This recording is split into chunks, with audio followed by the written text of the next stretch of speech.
Užupis, Užupio Respublika. Tai erdvė. Tai erdvė, kuri yra tavyje. Kuri tavyje gali atsidaryti, o gali neatsidaryti. Tu jai gali atsiverti, o gali neatsiverti. Tai kažkas neapčiuopiamo, bet to pačiu regimo ir matomo, jeigu matai.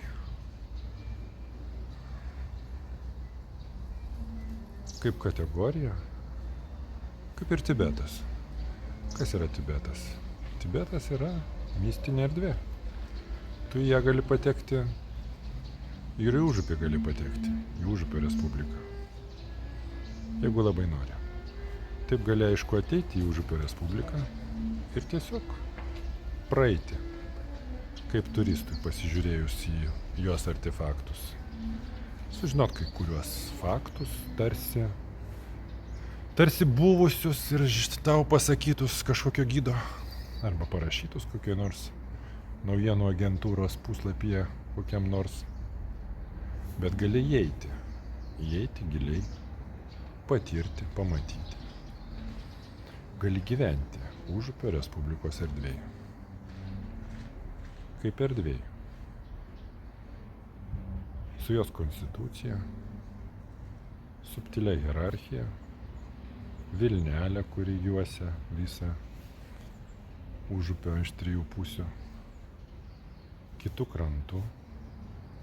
Taip, geriausia pirmą pereiti, perlipti, perplaukti, perbristi į kitą krantą. Tada ta Užupio Respublika aiškiau matysis. Kol tu esi aname krante nuo šito Užupio.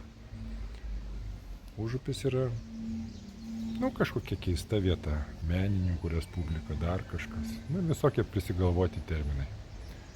Bet jeigu tu perėjai į kitą pusę, į už upės pusę, tu pradedi matyti kitaip. Nei geriau, nei blogiau. Tiesiog kitaip. Gal giliau, gal subtiliau, gal šiek tiek žemiau triukšmo lygio. Taip, kažkada buvo taip, toks spalvotas namas. Tokiam spalvotam name mes gyvenom, kūrėm, darėm ir sukūrėm tai, kas neįmanoma. Taip, kad Užupio Respublika yra stebuklas. Išsipildęs stebuklas, kaip sapnas realybėje. Tu pabudai, o jis dar vis yra, vis dar tęsiasi. Vis dar čia, su manim, su tavim, jeigu tik tu perėjai į kitą krantą.